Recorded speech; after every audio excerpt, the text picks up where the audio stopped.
Normally when we meet, our goal is to bring comfort. Our goal is to remind you of the love of God and the hope that only Jesus can bring. Today we're going to sort of flip it on you.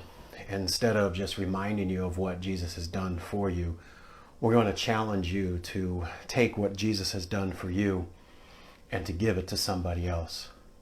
Luke chapter 8 is we're going to talk today about being generous with hope. The story goes of a young teacher right out of college was assigned by a school district to be part of a program that they had. And that program was to go to the hospital for children who were sick, but yet to keep their education going and so they wouldn't fall too far behind. Well, this young teacher right out of college was assigned and she went to the hospital. No one told her what she was about to find.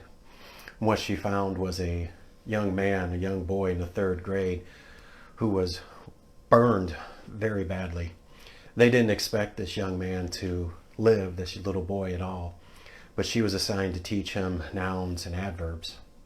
She walked around the corner into the room, and there she saw this badly burned little child, and not knowing what his situation was, her first thought was to pull back and maybe run and get out of the hospital and quit her job. But instead she sort of pulled back a little bit and said a silent prayer and asked God for the strength and ability to take care of this little boy and to help him. She began to teach him nouns and adverbs. Very difficult. He could barely stay awake during the course of it. And after a few weeks, she came back to the hospital to do her normal routine with this little third grade boy. The nurses pulled her aside and they said, what have you done to this child? Being a young teacher, she thought maybe she did something that harmed him. And she started to apologize. And the nurses said, no, you don't understand. We didn't think he would make it. In fact, we all thought there was no chance he would ever make it. And yet not only is he doing better, he's going to survive. Whatever you have done has worked greatly. The young teacher thought, this is amazing. So she goes into the room and starts her normal lessons with the little boy, teaching him English, nouns, and adverbs. After a while, she just sort of had to ask, and she said, what has made the difference? Do you know that they didn't think you were going to survive, and they're talking about when you get a chance to go home and all the things that lie in front of you, that you're going to have a great life? And she said, what made the difference? Well, that little boy sort of sat up in his bed and just with all honesty said, well, I realized they wouldn't send a teacher to teach nouns and adverbs to a little boy who had no hope. Isn't it amazing what our outlook on life is when we have that four-letter word hope? When that word is part of our vocabulary? You see, we are no different than that little boy. We have hope because God wouldn't send his son to die on a cruel Roman cross, born of a virgin, to rise 3 days later if there was no chance for us to be saved. If there was no way for us to have hope, God would not have sent Jesus if we had no hope. If you know Jesus, you have something the world could never duplicate. The world can duplicate almost everything the church has. They have better speakers, they have better music, they have better stage productions. I'm sure their internet doesn't go out. The world can reproduce anything that the church has and anything physically. But there is one thing the world and the unsaved cannot touch and cannot reproduce. It is the word hope.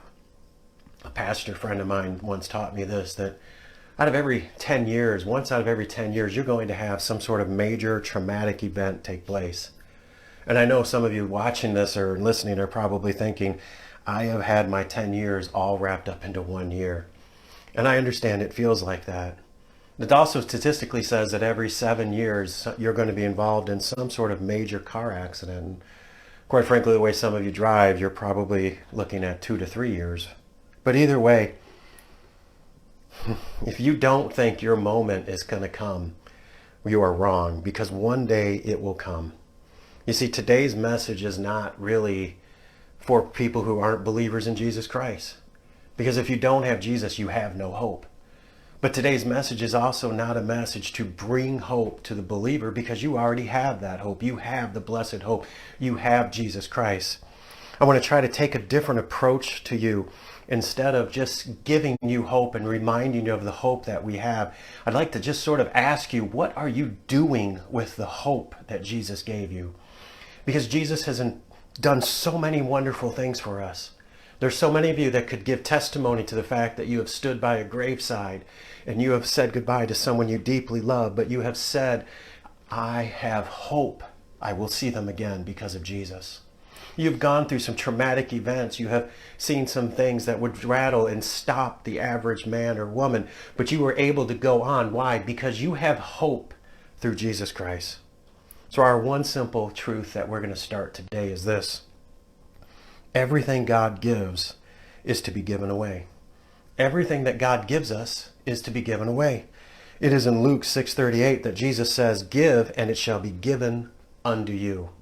Look, the reason you're not getting anything from God is because you're not giving any of the things God gave you away.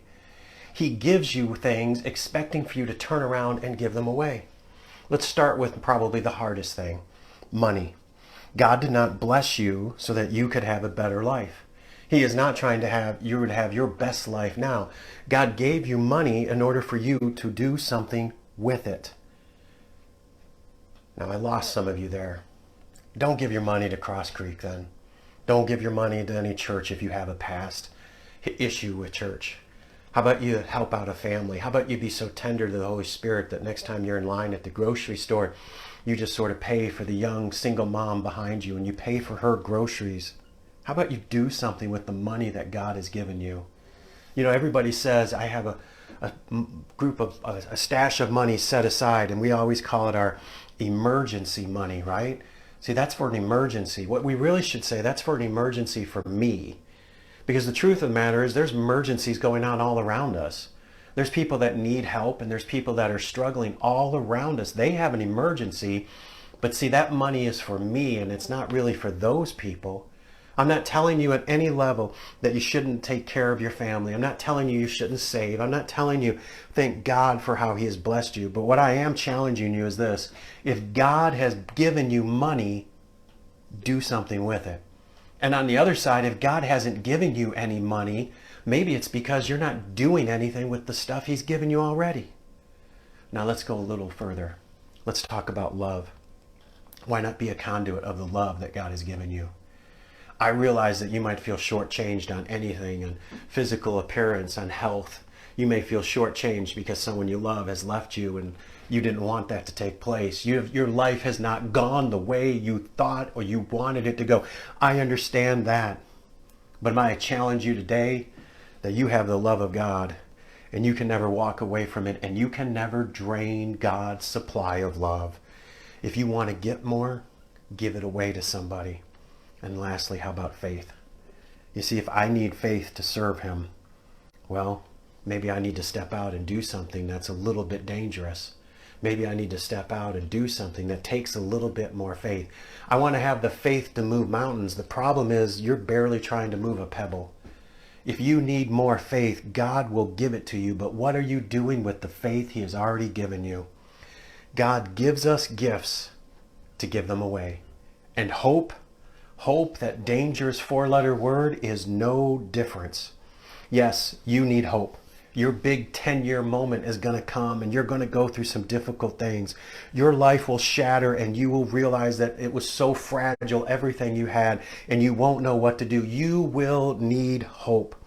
But maybe before we just take hope, maybe we should see what we're doing for other people and how we're going to give other people hope.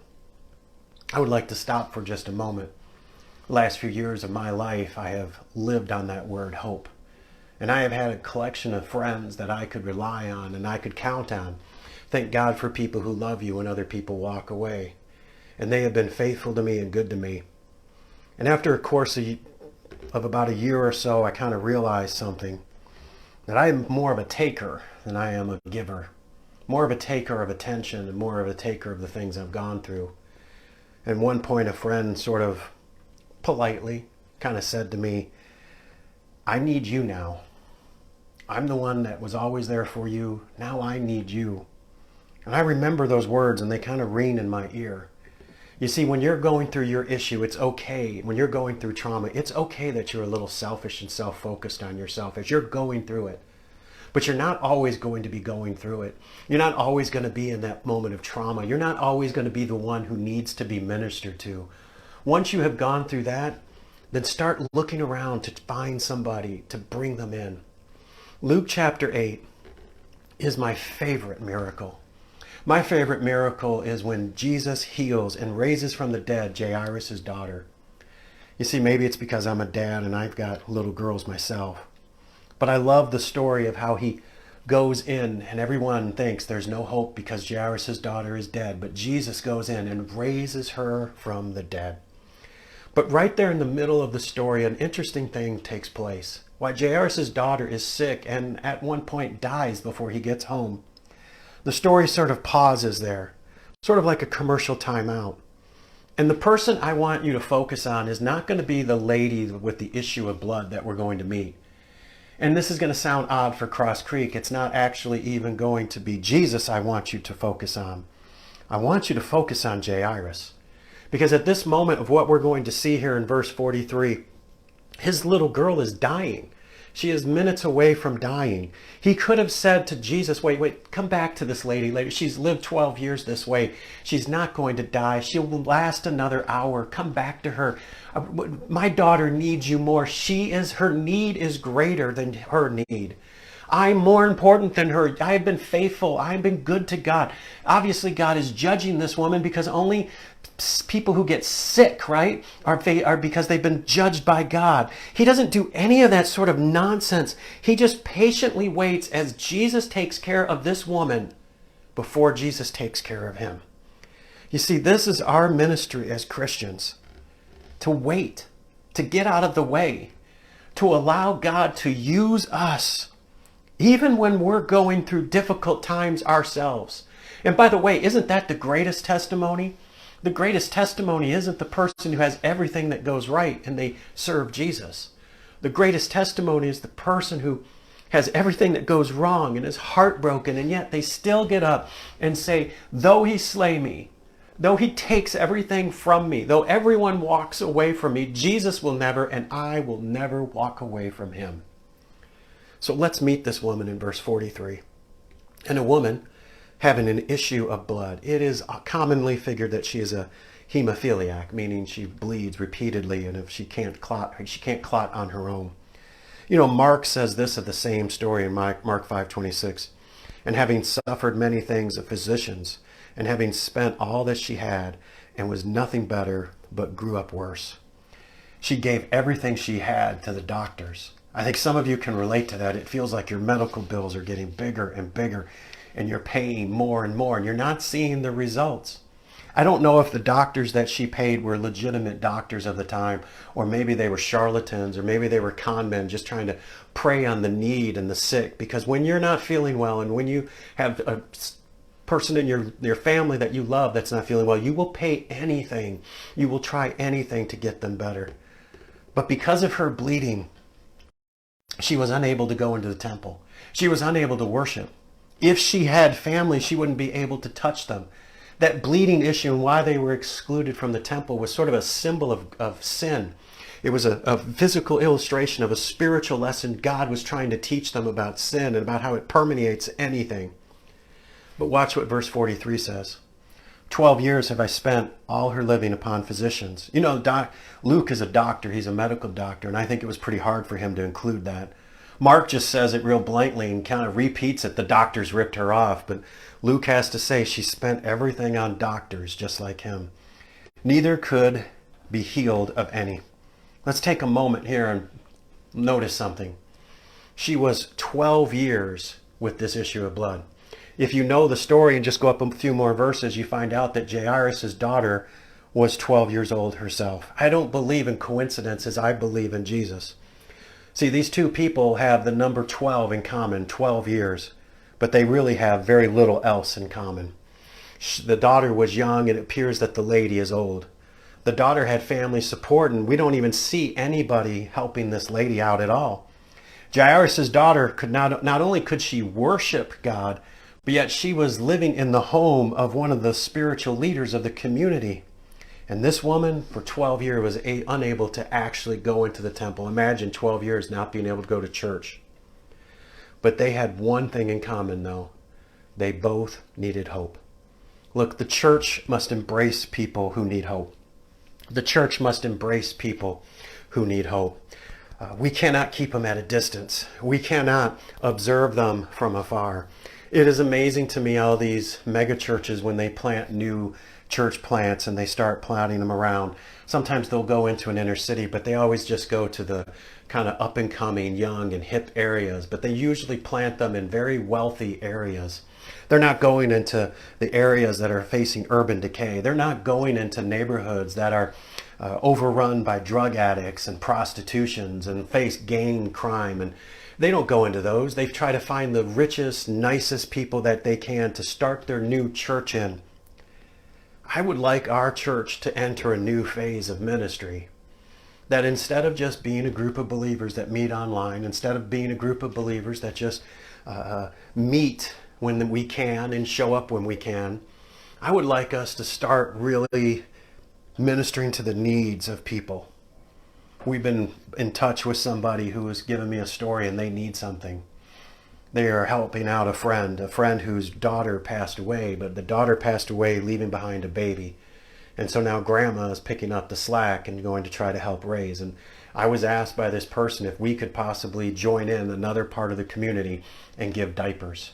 They're small diapers at the beginning, but even if you bring the wrong size and bring too big of diapers, the baby's going to grow into them either way. We're going to try and help this grandmother who's trying to do the right thing. And as others help, we want to be part of it. It is very easy to keep people at a distance. But you're here because someone cared about you. You're here because while you were yet a sinner, not only did God love you and Jesus die for you, someone cared enough about you to give you the gospel. It could have been a parent. It could have been a pastor. It could have been a Christian school teacher. It could have just been just a friend. But God saw you as a sinner and brought that person into your life. It is time for Cross Creek. It is time for you to do the exact same thing and take the hope of Jesus Christ to anyone, no matter if their life is a mess. So what does she do in verse 44? You see what this verse should say? This verse should say that the apostles and the disciples saw her and brought her to Jesus, but it doesn't. Jesus is sort of swarmed by a crowd of people because they want to get close to him. Not for wrong reasons, but they want to be close to him. She has to fight through this crowd. Verse 44. And came behind him and touched the border of his garment. I have heard people speculate of what this hem and this border of his garment was. And some have said it was a prayer shawl and it looked like the flag of Israel. And others call it just the simple endings. And some have said that maybe it's the frayed fabric on the end of Jesus's robes because Jesus was not a wealthy man. That's not the point of the story. The point of the story isn't what part of Jesus's robe. The point of the story is that this lady had faith that the humans couldn't take care of her, but Jesus would meet her need. And look what Jesus does to this lady just by faith. And immediately her issue of blood stanched or was closed up. This is faith. Nothing more than a touch, knowing that Jesus could take care of her. You notice that Jesus has no slow healings. Do you also notice that no one ever loses their healings with Jesus either? In verse 45, and Jesus said, "Who touched me?" And when all denied, Peter and they that were with him said, "Master, the multitude throng thee." I mean, they saw these people touching you, Jesus. What do you mean? And press thee, and you say, "Who touched me?" You've been touched by hundreds of people in just a few minutes here. What are you talking about, Jesus? You see, when we read that passage, it's easy to think, Peter, why are you so clueless? How did you miss this? How could you miss what is happening right in front of you, Peter? But I think Peter learned his lesson later on in life about this. You see, God gives hope to those who patiently serve. And in 1 Peter 3, 1 through 2, somebody needs to hear this verse. In 1 Peter verses 3, 1 through 2, Peter gives advice to someone who needs hope. When it's a person you love needs to come to Jesus, that's probably the majority of your prayer request, isn't it? And Peter, talking to a woman, talking to wives who are married to an unsaved man, Peter gives them relationship advice and what they're supposed to do. to bring their husband to Jesus. And it is in 1 Peter 3:1-2, he says, "Likewise, ye wives, be subject to your own husbands, that if any obey not the word," meaning they're not saved, they're not a believer. What are you supposed to do? "They also may without the word be won by conversation," or that's another word for lifestyle, "of their wives, while they behold your chaste conversation, your pure life, coupled with fear." You see, there's two principles of hope there. Number one, live your hope. Live your hope. Be who you're supposed to be. Be who you're supposed to be by your lifestyle. It is very easy for you to, if you're listening to this and there's someone you love, it is very easy for you to berate that person and try to convince them and leave tracts in their lunchbox and maybe write Bible verses on their car window and try to convince them that they need to know Jesus. But that's not what Peter said. He doesn't say, "Wives, when you get done with church, go home and kick open the door and tell your unsaved husband, it's time for you to repent, mister." That is not the way Peter says you do it. You first start off by having a lifestyle, a life that backs up your faith. Live your hope. Second thing about hope, he says, is serve where God puts you. Serve wherever God puts you. Who and wherever God places you, that's your ministry. You keep thinking, well, where can I minister to? And who are the people God has called me to? Look around you. That's who God has called you to minister to. In verse 46, and Jesus said, No, Peter, you need to hear me. And saith, "Somebody toucheth me, for I perceive that virtue is gone out from me." Verse 47, when the woman saw that she was not hid, she came trembling. It is scary to go to a new place for the first time. It is scary to go to a new church. It is scary to go to a new job. It is scary when you don't know anyone. What should have been happening, the disciples, the apostles, should have seen her standing off there and should have brought her to Jesus.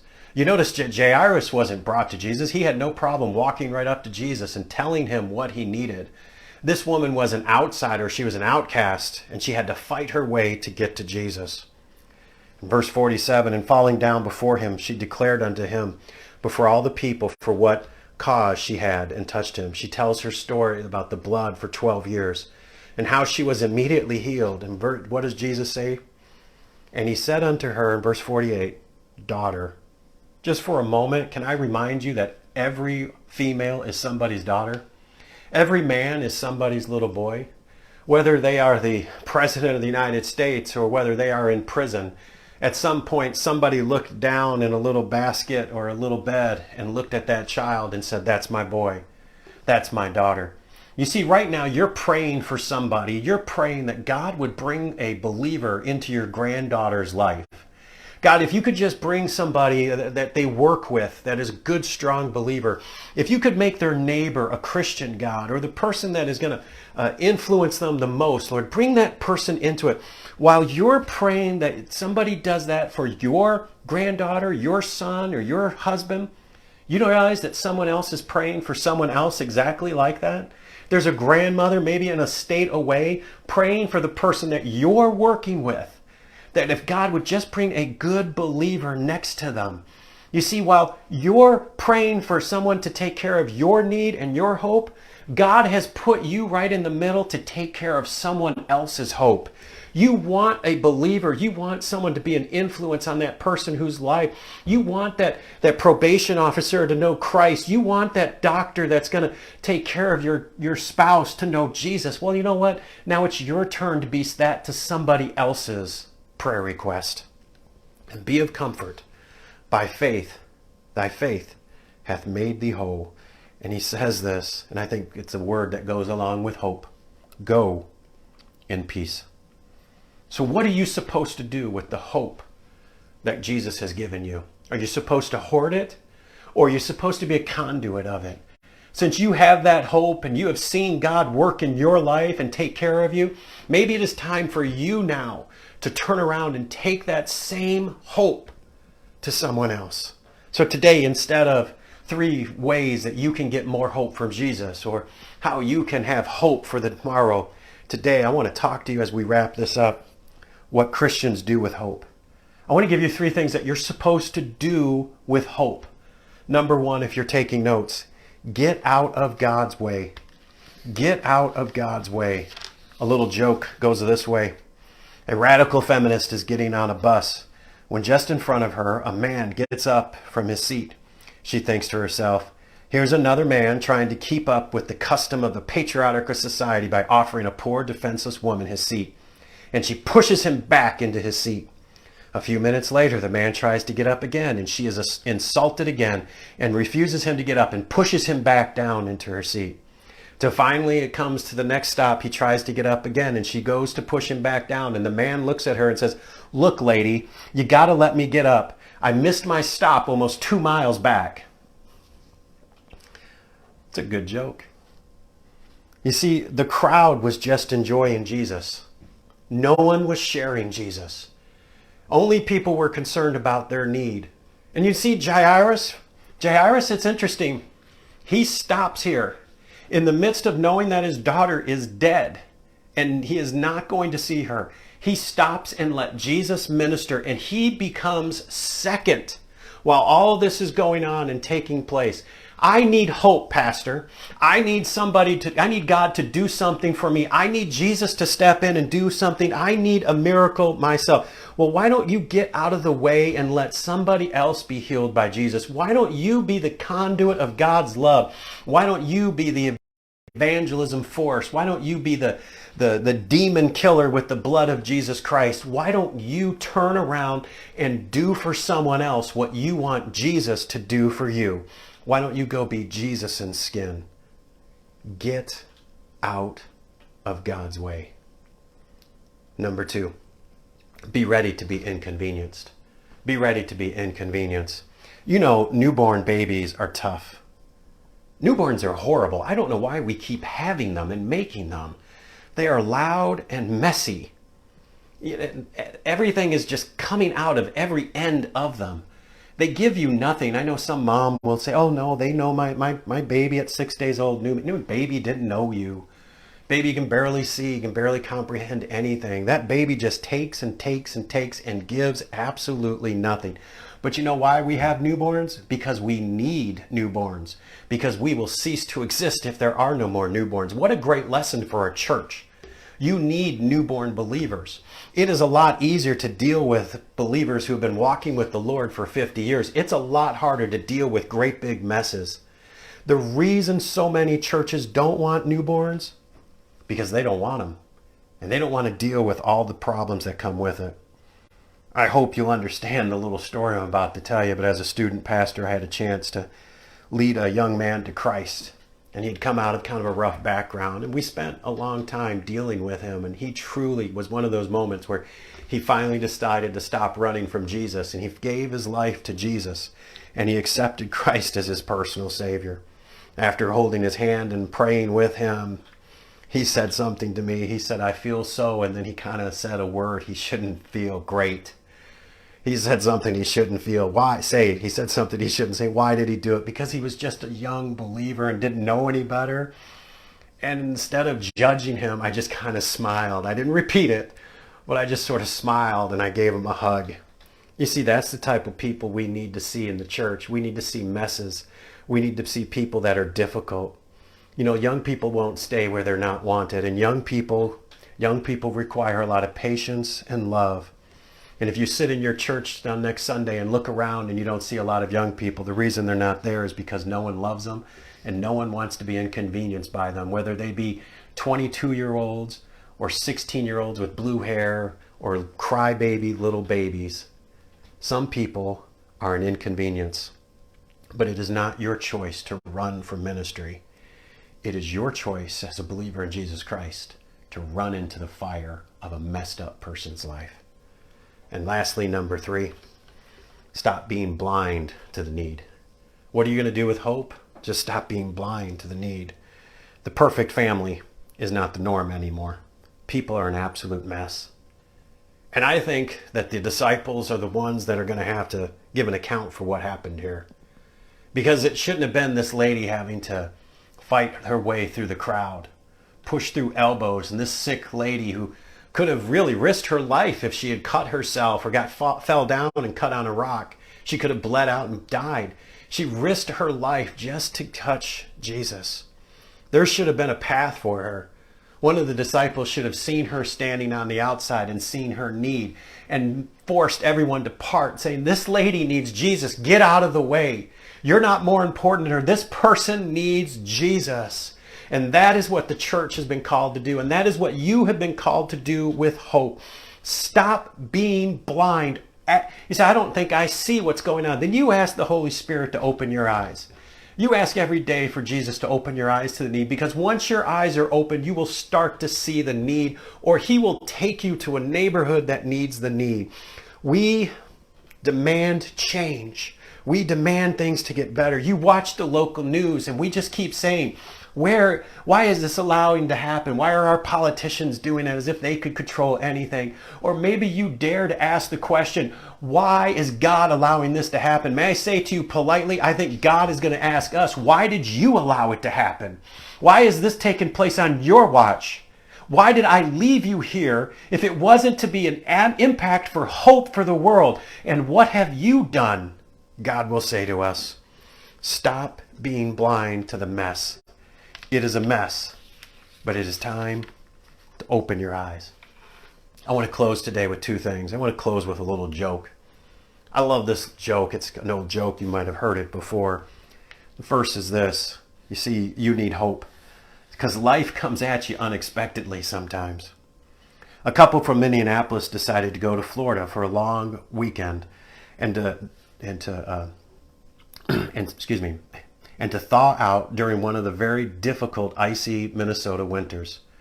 Because both had jobs, they had a difficult time coordinating their travel schedules.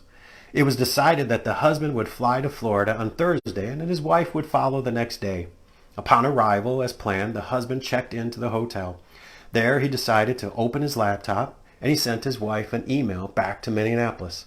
However, he had accidentally left off one letter of her email address and sent the email to the wrong person.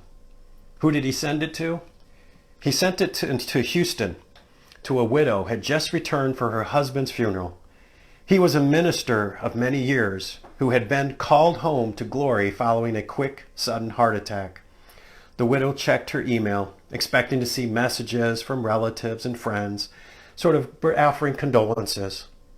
Upon reading the first email, she fainted and fell to the floor. The widow's son rushed in to see his mom on the floor. He found her and began to revive her. Asking what took place, his mom just simply pointed at the screen in front of him. The son went over to the computer screen and he read this email to his mom who had just buried her husband. To my loving wife, from your departed husband. The subject, I've arrived. I've just arrived and checked in. I see that everything has been prepared for your arrival tomorrow. Looking forward to seeing you there. Hope your journey is as uneventful as mine was, and I will see you tomorrow. P.S. It sure is hot down here. I'm going to pause hoping that you're laughing. You see, sometimes life comes at you unexpectedly and you need hope, and then you find out you need a little bit more hope. So what are you going to do once God has answered your prayer request? God has answered your need for hope. What you're going to do is you're going to turn around and you're going to give that hope to someone else. I love University of Michigan football.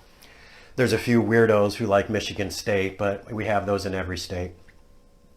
But I love University of Michigan football. And yesterday on Saturday, they had one of their first home games and they were playing a team that is basically like a high school team and they were destroying them, no big deal. But the University of Iowa had their first home game. And the news showed this story, and I was reminded of this event. They have a tradition at the University of Iowa. Iowa is not a flamboyant state. It's a pretty simple state. If you see corn, you've basically seen 90% of Iowa. But they love the University of Iowa football team. And a tradition started about 2017 in September. You see, the local hospital, Children's and Families Hospital, is right next to the stadium where the Iowa Hawkeyes play. And in one of the wings and one of the sides of the building, you can see right down into the stadium. And so in September 2017, a young 17-year-old boy had a surgery. It was a cancer-related surgery in his brain. And they thought everything would go well. The mom said that she was very confident it was no big deal. The son, before he had his surgery, said, well, at least when I get back to my room, I'll be able to watch the game from here. Well, at the beginning of the week, he had his surgery. And as things happened, it didn't go as planned. He was having a lot of difficulty coming out and getting back to health. He was struggling greatly. And so the coach of the University of Iowa sort of heard the story. Having sort of a similar experience in his life, he arranged with the PA announcer to do something that day. With this young 17-year-old watching, at the end of the first quarter, the entire stadium of 80,000 some people at the University of Iowa football field, after the first quarter, stood up, and everyone looked back to the hospital that was in plain sight, and everybody simply waved to that young man. A simple act, but an act that a young man could see. Because you wouldn't send a teacher to teach nouns and adverbs to a little boy with no hope. And 80,000 people wouldn't stop in the middle of their game to turn back and wave at you if you had no hope. The young man got better, and it began a tradition that goes on to every home game. And yesterday at the University of Iowa, that tradition continued, where at the end of the first quarter, the announcer asked everyone to stand up and directs their attention over to the children's hospital, where children are sitting, looking out the window towards the game. And everyone just simply waves to them, letting them know that they are not alone, letting them know that what they are going through and the struggle that they have, they are not alone. That is our job as a believer. It is not to hoard the hope that Jesus gives. It can be something as simple as being in a stands and waving to a hospital room. Or it could be something as investing your life in the life of a young person, helping a single mom out, maybe feeding somebody who is homeless, volunteering at a ministry that helps to reach people that are struggling with drug addiction. Or maybe that person that you've been placed to at work, simply being a testimony and reminding them with your lifestyle first that Jesus saves and offers hope. Jesus wouldn't have came and died for you if you had no hope. So now, take that same hope to someone else. God bless.